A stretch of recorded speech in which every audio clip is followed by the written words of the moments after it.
Mesdames, Messieurs, bonsoir et merci de rester fidèles au programme de la télévision du Burkina. À la une de l'actualité ce soir, le président du Faso, lauréat du Grand Prix des Médèis à Tanger, Roch Marc Christian Kaboré, est récompensé pour son action en faveur du développement à travers la promotion de l'entrepreneuriat. Elle est effective depuis ce 9 novembre. La hausse du prix du carburant est diversement appréciée à Ouagadougou tout comme à Bobo-Dioulasso. Les 75 francs de plus à débourser pour obtenir un litre de super ou de gasoil auront-ils une incidence sur d'autres secteurs? C'est la question que beaucoup de consommateurs se posent ce soir. Et puis, le courage et l'abnégation au travail. Les hommes du général Sadou sont invités à prôner ces valeurs. Le chef d'état-major général des armées est dans l'est du pays. La région fait face à une menace terroriste sans pareil et des mesures y sont prises. Les détails à suivre dans ce journal. Enfin, comment se porte Ali Bongo Ondimba? Les Gabonais sont sans nouvelles de leur président hospitalisé depuis 2 semaines en Arabie Saoudite. Le doute s'installe sur l'état réel de santé donc du président et la polémique enfle. Bienvenue à tous. Le président du Faso est arrivé cet après-midi à Paris où il va participer à la commémoration du centenaire de l'armistice. L'événement aura lieu le 11 novembre et Roch Marc Christian Kaboré va rendre hommage aux côtés du président français aux soldats tombés en France lors de la Première Guerre mondiale. Le président du Faso prendra également part à un forum sur la paix, toujours dans la capitale française. Avant Paris, Roch Marc Christian Kaboré était à Tanger au Maroc où il a été récompensé. La 11e édition des Médèis lui consacre son Grand Prix. Roch Marc Christian Kaboré succède ainsi à Alpha Condé, lauréat en 2017. On en sait plus sur l'initiative portée par le think tank Amadeus avec nos envoyés spéciaux Ruth Bini-Ouattara et Moussa Ouedraogo.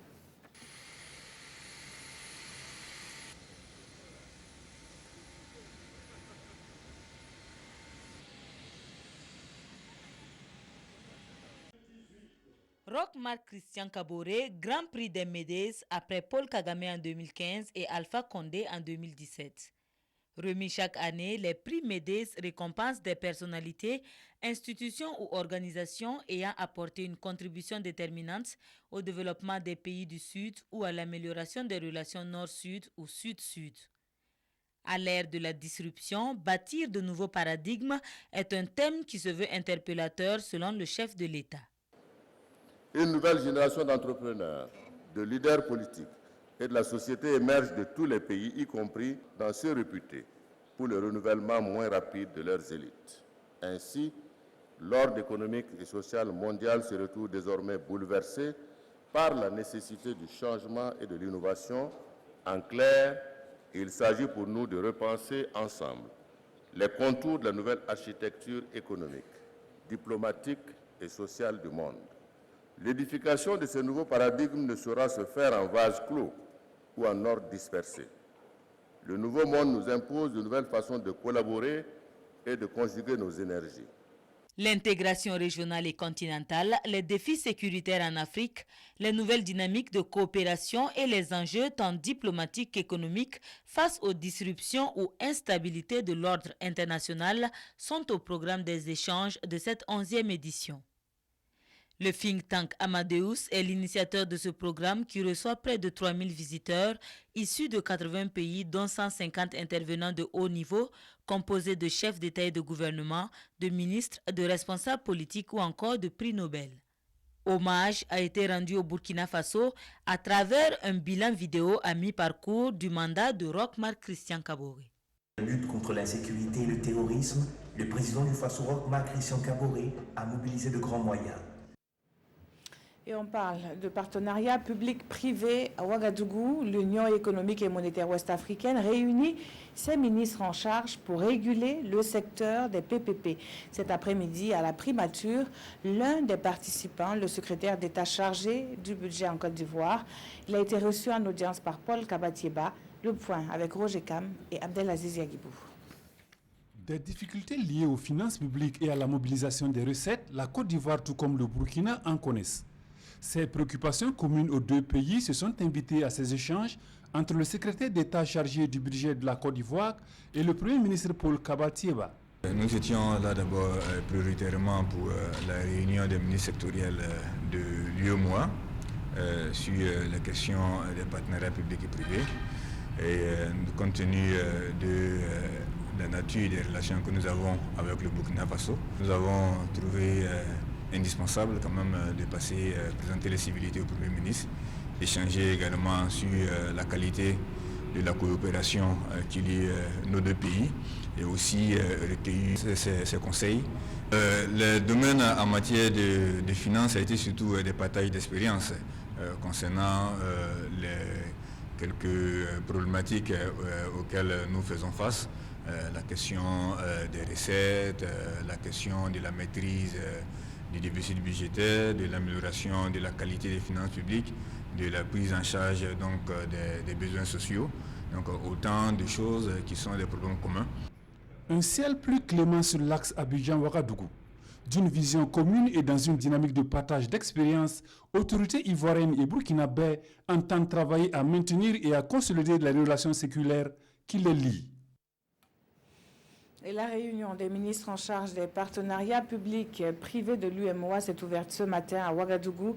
L'encadrement des PPP dans l'espace économique est l'objectif premier de cette rencontre dont voici les enjeux avec Salif Oubelem et Aimé Solange Guigma. À cette réunion, les ministres sectoriels sont appelés à examiner les projets de stratégie et des textes juridiques d'encadrement des partenariats publics-privés PPP. Selon Philippe Boiré-Sissoko, commissaire chargé du développement de l'entreprise, des mines, de l'énergie et de l'économie numérique de l'UEMOA, ces documents ont été élaborés dans le but d'instaurer une nouvelle forme de gouvernance axée sur le partenariat public-privé et sur des réformes structurantes destinées à améliorer le financement de l'économie des États membres. Une des recommandations de la conférence des chefs d'État et de gouvernement de l'UEMOA, tenue le 6 juin 2012 à Lomé, pour faire face aux importants besoins de financement de nos économies, à l'amenuisement de l'aide publique, à la rationalisation des ressources publiques et à la forte demande d'infrastructures. Durant cette journée, les ministres en charge des PPP dans l'UEMOA vont prendre connaissance des projets de textes communautaires et les valider. Des textes qui devront permettre de mieux protéger les intérêts des États tout en restant incitatifs pour les investisseurs. D'où l'attente du ministre en charge de l'économie du Burkina, Rosine Koulibaly, qui espère que l'exercice du jour débouchera sur des décisions importantes à même de produire la fumée blanche pour aller vers le prochain Conseil des ministres statutaires, l'autorité compétente pour leur adoption. On en vient à cette actualité. À la une, la hausse du prix du carburant sur toute l'étendue du territoire national. Elle est effective depuis ce 9 novembre sur décision du gouvernement. Vous devez désormais débourser 75 francs de plus pour obtenir un litre de super ou de gasoil. Le ministère en charge du commerce a dépêché une mission sur le terrain dans la matinée de ce vendredi pour constater l'effectivité de la décision. Constat avec Konsoun Koulibaly et Zalissa Sanfo. Les services techniques du ministère en charge du commerce dans les stations-service. Ils sont là pour vérifier les prix affichés à la pompe ce 9 novembre. La qualité et la quantité du carburant servi aussi ne sont pas en reste de ce contrôle. L'objectif de cette sortie ce matin est de s'assurer que les prix, l'augmentation du prix du carburant à la pompe qui a été décidée hier en Conseil des ministres est effectif. Il s'agit aussi d'un contrôle pour s'assurer que toutes les stations ont pris les dispositions pour déclarer les quantités exactes de carburant qu'ils avaient en leur possession avant cette décision gouvernementale. Question de réclamer le dû du Trésor. On va leur demander de nous communiquer les factures d'achat donc de ces carburants. On verra les quantités qui sont rentrées avant l'augmentation donc de ce nouveau prix, pour essayer de calculer le prix-value. C'est-à-dire qu'en vendant avec le nouveau prix, il y aura un bénéfice qui sera quand même largement au-dessus quand ils vendaient avec l'ancien prix. Mais comme ils ont acheté avec l'ancien prix, on va dégager ce référentiel-là, c'est-à-dire cette différence en vendant avec le nouveau prix qui sera bien sûr reversée dans les caisses de l'État. Et toutes les stations visitées sont en règle. Elles affichent depuis minuit une augmentation de 75 francs CFA et toutes savent quelle quantité de carburant elles possédaient avant cette augmentation. Cependant, la pilule a du mal à passer chez certains consommateurs. Les raisons avancées par le porte-parole du gouvernement pour justifier cette hausse de 75 francs CFA sont diversement appréciées. À Bobo Dioulasso, comme à Ouagadougou, les consommateurs ont des avis très tranchés sur cette hausse du prix du carburant. Quelques réactions recueillies par Drissa Traoré, Karim Sissé, Konsoun Koulibaly avec Zalissa Sanfo. Plus 75 francs CFA sur le litre du carburant. Ce matin, dans les stations d'essence, pour beaucoup, la pilule est amère à avaler. Ce matin, on vient trouver que le carburant a augmenté, sincèrement, ça ne nous fait pas plaisir, quoi. Ça ne nous fait pas plaisir, on vient trouver ça a augmenté, c'est à 521, non? Un matin, on passe à 596 francs. Sincèrement, ça ne nous fait pas plaisir. 75 francs, c'est trop. Si on avait pu faire à 25 francs, bon, comme ça fait un bout de temps et qu'on sait que le prix du baril a augmenté, bon, ça peut se comprendre, mais jusqu'à 75 francs, bon, en tout cas c'est un peu difficile pour le consommateur. Ils sont nombreux les usagers à ne pas épouser les raisons avancées par le ministre en charge du commerce pour justifier cette hausse. Mais tous n'ont pas cette même perception. S'il faut débourser 75 francs CFA par litre de carburant pour soutenir l'effort de guerre, ils sont prêts à ce sacrifice. En tout cas, si c'est pour soutenir les militaires, en tout cas, ça c'est bon. Parce que ça, la sécurité, nous aussi, on ne pourra pas travailler. Ce n'est pas seulement au niveau du Burkina. On a constaté l'augmentation au niveau des pays voisins. On se dit que ce n'est pas ici seulement, donc on fera avec. Les raisons évoquées, c'était pour pouvoir assurer la continuité de l'approvisionnement en carburant pour les pays et puis pouvoir aussi résoudre les dettes envers la Sonabi et puis la Sonabel, je crois bien. Si ces raisons sont bien fondées, nous croyons à ce que le gouvernement nous dit. Et qu'ils soient favorables ou non à cette augmentation, tous les usagers que nous avons rencontrés ce matin disent n'avoir qu'une seule crainte, que cette augmentation n'entraîne pas avec elle une surenchère des produits de première nécessité. Le PNDS est performant et ce à plusieurs niveaux. C'est ce qui ressort d'une rencontre extraordinaire du comité donc technique du Plan national de développement économique et social.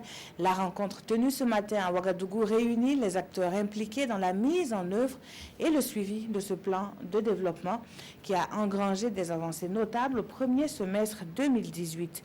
Les précisions avec Yacouba Gamene et Bouma Ernest Nebié. Cette session du comité technique national du PNDS a deux objectifs. Il est d'abord question de faire le point de la mise en œuvre de ce programme gouvernemental pour la période du premier semestre 2018 et ensuite évaluer l'impact du PNDS entre 2016 et 2018, c'est-à-dire à mi-parcours. Il y a des avancées sur tous les axes, qu'il s'agisse des réformes des institutions de l'administration, qu'il s'agisse de l'axe concernant le développement du capital humain ou de l'axe 3 qui concerne donc les questions économiques et l'emploi. Il y a des avancées sur tous les axes malgré le contexte très difficile que tout le monde observe qui est lié donc aux revendications sociales et à l'exacerbation donc des attaques terroristes qui demandent à l'État de gérer plusieurs questions de front et de faire des allocations de ressources sur des domaines ou dans des domaines qui n'étaient pas ceux prévus au départ au moment de l'élaboration du PNDS. Les performances du PNDS sont donc positives, selon son président du comité technique national, avec une économie résiliente. Pour vérifier tout cela, un cabinet sera bientôt sollicité pour un audit indépendant des performances du PNDS. Et ces performances soulevées par Vincent Kiandro-Beogo sont également consignées dans le rapport 2017 sur la coopération au développement, un rapport qui met en lumière l'état de l'aide publique au développement qui connaît d'ailleurs une hausse significative. L'une des recommandations phares de ce document est liée à la mise en œuvre du PNDS. Elle devra explorer de nouvelles sources de financement. Konsoun Koulibaly avec Bouma Ernest Nebié. L'aide publique au développement au Burkina s'élève à 663,11 milliards de francs CFA en 2017, soit une légère augmentation de 4,1% par rapport à l'année 2016. C'est ce qu'indique le rapport 2017 sur la coopération au développement. Le document fait le point des ressources financées par les partenaires au développement et analyse leur répartition. Cette aide a rebondi à partir de 2016 pour refranchir à nouveau la barre des 1100 millions de dollars US en 2017. Bon, je pense que ça, c'est quand même quelque chose d'encourageant. Un rapport dans lequel des suggestions sont faites pour une bonne exécution des projets et programmes financés par les partenaires au développement. Le rapport recommande également que des mécanismes soient mis en place pour trouver des financements en complément des ressources des partenaires. J'étais très impressionnée, je crois que c'est la même chose pour les partenaires, de voir la manière dont les données ont été présentées très transparent, de voir l'effort qui est fait pour tout faire, même pour désagréger les données. Des efforts de transparence dans la gestion des ressources des partenaires qu'elle a bien appréciés avant de déplorer une inégale répartition de cette aide entre les projets et programmes. Selon son constat, cet appui financier des partenaires est beaucoup plus absorbé par les projets. Un déséquilibre qu'il va falloir corriger les années à venir, a-t-elle ajouté. Et dans la suite de ce journal, cap sur la région de l'Est. Futuri, Kompienga ou encore Pama, ce sont là les localités où seront déployés des hommes pour faire baisser la pression terroriste. Le chef d'état-major général des armées a conduit une mission dans cette partie du pays. Aux hommes en poste, il a livré un seul et même message. Le contenu avec Urbain Benito Somé et Oumar Zambré. Futuri, à quelques encablures du Niger. Nous sommes au QG du détachement militaire du 34e RIA, le régiment interarmes. Ici, dans les locaux de la gendarmerie de Futuri, militaires et gendarmes en état d'alerte maximale sont là, ensemble pour contrer la menace terroriste dans cette zone située à l'est du Burkina. La mission de ces hommes est claire, sécuriser leur zone d'opération et détruire toute menace. Et pour les soutenir dans cette tâche, le général de brigade Oumarou Sadou, chef d'état-major général des armées, est au contact avec ces hommes. Dans cette mission de commandement sur le terrain, il est accompagné par ses proches collaborateurs, dont le chef d'état-major de l'armée de terre, Léon Traoré. Avant l'étape de Futuri, les détachements militaires de Kompienga et Pama reçoivent la visite de la hiérarchie des forces armées nationales. Partout, le même message. Un message sans ambiguïté comme celui lancé aux hommes du 34e régiment interarmes ici à Fada. Aujourd'hui, toute la nation regarde son armée. Toute la nation attend que notre engagement du départ, à savoir défendre coûte que coûte notre territoire, soit une réalité. L'accompagnement de la nation est entière et nos devoirs deviennent de plus en plus lourds. Ce n'est pas facile aujourd'hui de dire aux hommes que votre mission c'est de nous défendre quand on sait qu'il y a la mort devant. Mais si nous ne défendons pas notre territoire, personne ne le défendra pour nous. Pour le responsable des opérations de sécurisation du secteur Est, cette visite ragaillardit le moral des troupes déployées sur le front contre le terrorisme. Les hommes ont besoin de voir leur chef les encourager pour reprendre courage face à la menace. Donc cette visite vraiment est la bienvenue. Une visite de soutien moral et un appel à la remobilisation générale des forces armées nationales. Oumarou Sadou demande à ces hommes de veiller les uns sur les autres et à collaborer davantage avec les autres forces de la République afin de gagner cette guerre. Et pour y arriver, les forces de défense et de sécurité ont certes besoin d'équipement, mais le courage est la plus redoutable des armes, a-t-il lancé. Et puis en bref, le procès du putsch se poursuit au tribunal militaire avec le 4e jour d'audition du commandant Abdulaziz Korogo, le chef de corps de l'ex-RSP. Au moment des faits, reste sur sa position. Il est resté au camp sur ordre de la hiérarchie militaire. Un choix que l'officier dit assumer du fait de sa position de subordonné. Le commandant Kourougo reste cependant réservé lorsqu'il est interpellé sur l'attitude de ses co-accusés, notamment le général Djendéré, le colonel-major Kéré et les capitaines Zombri et Dao. Son audition se poursuit lundi prochain. Et nous poursuivons avec cette sortie médiatique du ministère de l'Administration territoriale et de la décentralisation. Les premiers responsables condamnent les manifestations d'hier dans la commune de Gourcy. Face à la presse ce vendredi, il a donné donc sa lecture des faits qui ont conduit à la suspension du maire Kadidia Traoré. Selon le département ministériel, la maire a été sanctionnée pour non-application des procédures juridiques en matière des collectivités territoriales. Le compte-rendu avec Gérard Sommet et Olopoda.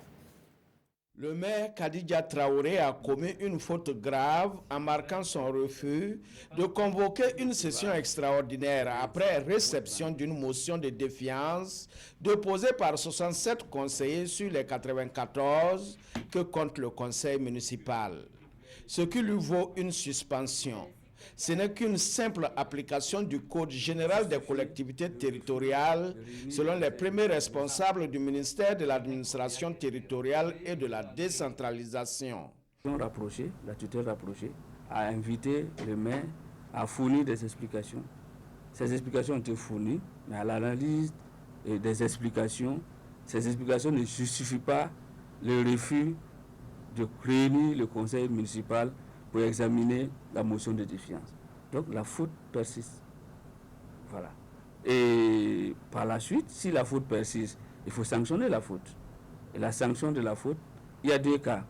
Soit vous suspendez, et soit vous révoquez. Bon, ici, c'est le moindre mal. La suspension étant consommée, la tutelle administrative a la charge de nommer un intérimaire afin d'assurer la continuité du service public communal. Ce n'est pas une révocation, contrairement à ce que les gens pensent, non. C'est une suspension. Conformément aux dispositions du Code, il y a un intérimaire qui est nommé pour assurer l'intérim de la mairie, dans l'ordre d'énumération des adjoints. Le ministère de l'Administration territoriale et de la décentralisation condamne les violences survenues dans la commune de Gourcy suite à la suspension du maire Kadidia Traoré et appelle les populations au calme et à la retenue. Les organisations de la société civile qui font du droit au logement leur lutte première ont eu des échanges avec le ministre en charge de l'habitat. Pour ces OSC, au moins 2 d'entre elles doivent faire partie des commissions ad hoc qui seront mises en place pour l'appurement du passif foncier urbain dans les communes de Ouagadougou et de Bobo-Dioulasso. Aucune décision n'est pour leur prise, nous disent Daouda Ouattara et Adama Koulibaly. Le Conseil des ministres du 25 octobre 2018 a adopté le décret portant levée de suspension des opérations de lotissement et de restructuration. Mais les villes de Ouagadougou et de Bobo-Dioulasso n'étaient pas concernées du fait de certaines difficultés, notamment l'enregistrement de tous les cas litigieux, d'où la mise en place de commissions ad hoc déconcentrées dans les 10 arrondissements de Ouagadougou et les 7 de Bobo-Dioulasso. Le ministre de l'Urbanisme et de l'Habitat a, à l'entame de cette rencontre, précisé aux organisations de la société civile le rôle qui doit être le leur dans ces commissions. Pour ce qui est des organisations de la société civile, il faut que vous jouez votre rôle d'observateur neutre, impartial au sein des commissions ad hoc. Il faut également, vous désignez des représentants là, il faut qu'ils se présentent effectivement aux sessions de la commission ad hoc. Ensuite, la commission ad hoc là, ce n'est pas un champ de bataille. Voilà. Chacun, en fonction de ce qu'il connaît, de l'histoire de l'arrondissement, de l'histoire des problèmes qu'il y a eu dans l'arrondissement, apporte sa contribution pour permettre à la commission d'être éclairée et d'avancer. Ces commissions déconcentrées auront donc à statuer sur les 78 000 dossiers litigieux pour Ouagadougou et 32 000 pour Bobo-Dioulasso, avec pour observateurs 2 OSC dans chaque arrondissement concerné. Cette mise en place de la commission, je pense que c'est vraiment très important pour nous, c'est ce qu'on attendait, surtout que cette commission va rentrer sur le terrain pour toucher même les problèmes du doigt. Après son installation, chaque commission aura un délai de 6 mois pour mener les investigations nécessaires afin de trancher tous les cas litigieux. Elle fait partie du nouveau fonctionnement de l'Assemblée nationale, la conférence publique sur les grandes questions de la nation. Pour cette première d'une série soutenue par le Centre parlementaire canadien, il s'est agi de se pencher sur l'accès à l'eau potable et à l'assainissement, un défi à relever par le Burkina.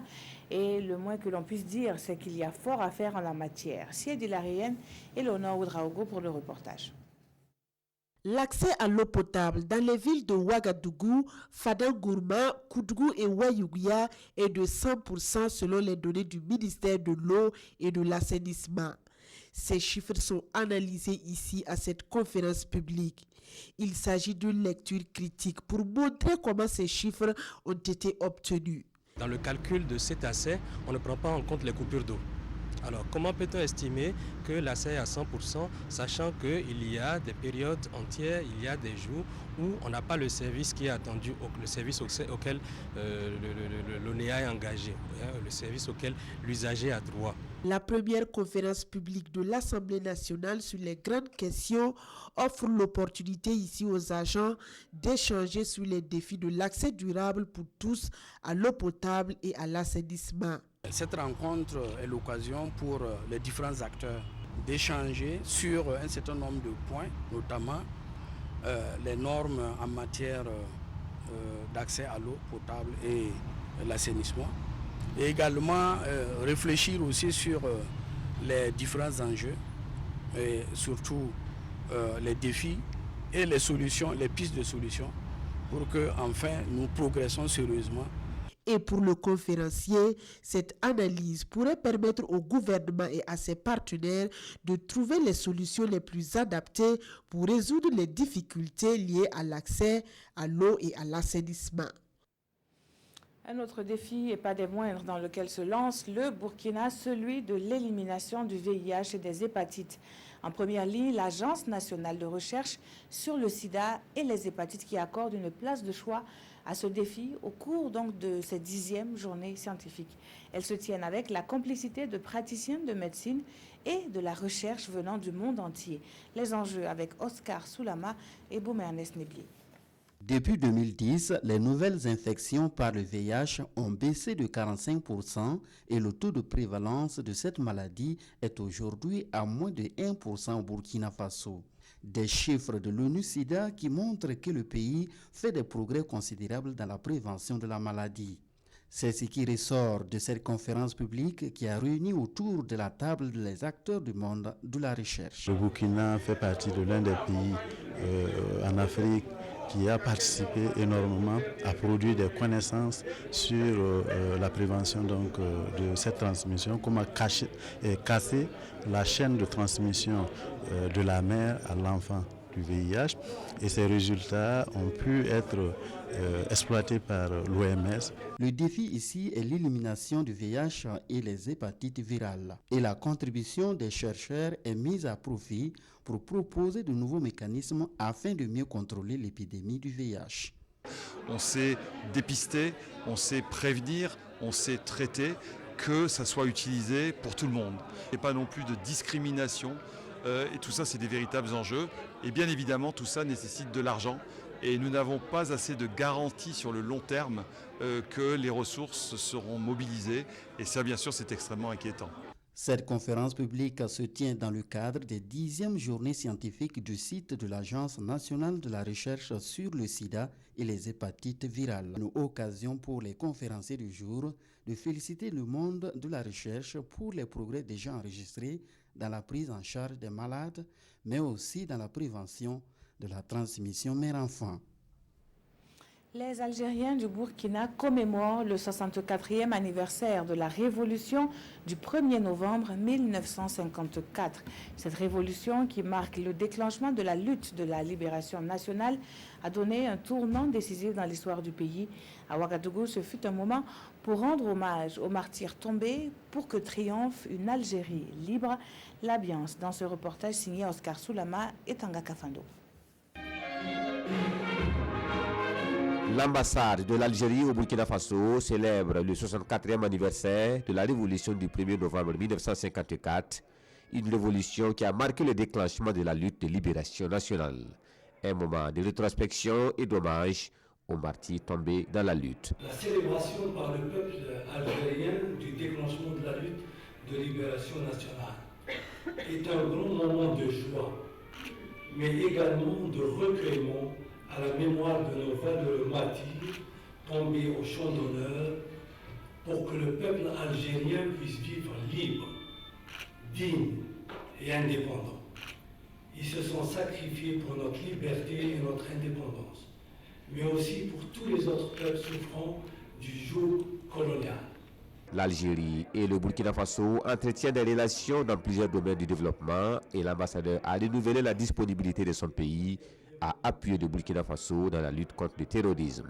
Je demeure convaincu qu'après avoir marqué l'histoire du Burkina Faso à travers notamment l'insurrection populaire du 31 octobre 2014, le peuple burkinabé ne peut que sortir victorieux de la lutte contre le terrorisme par son courage, sa détermination et bien sûr le soutien de la communauté internationale. Au-delà des relations bilatérales, l'Algérie joue un rôle majeur dans le Conseil des Nations selon son ambassadeur qui a à cet effet rappelé l'adoption en 2017 par les Nations Unies la Journée internationale du vivre ensemble en paix à l'initiative de son pays.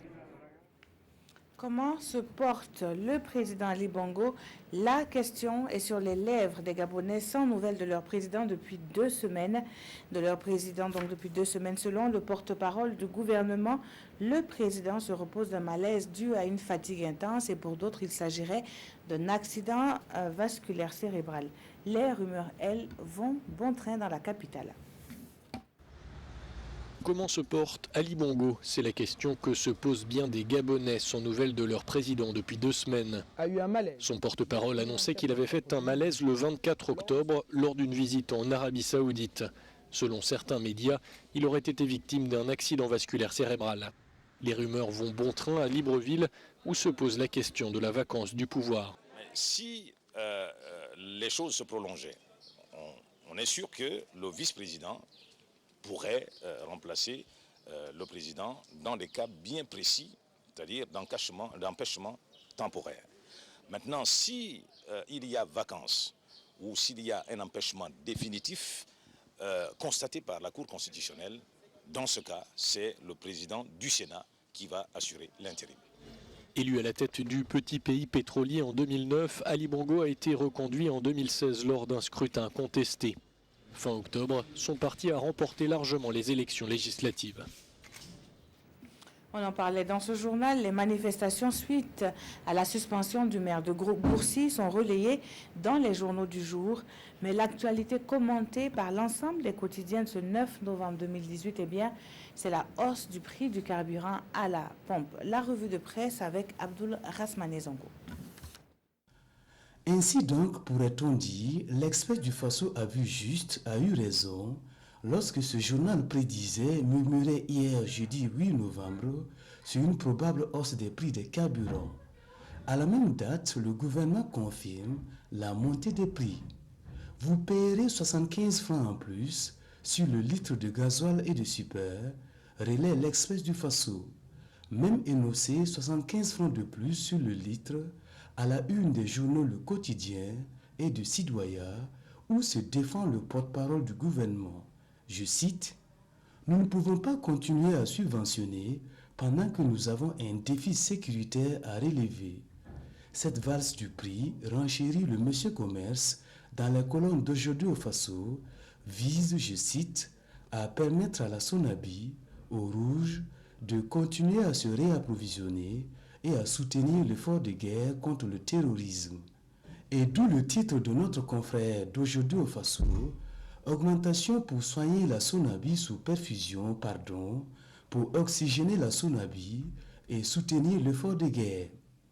C'est pourquoi, ironise l'observateur, Roch ajoute 75 francs sur le litre d'essence. Et des citoyens soupirent, l'Express du Faso réagissent. Le gouvernement doit savoir que ce n'est pas opportun, s'indigne celui-ci, c'est la vie chère qui continue, se résigne celui-là. On pouvait opérer cette hausse de façon progressive, pense un autre.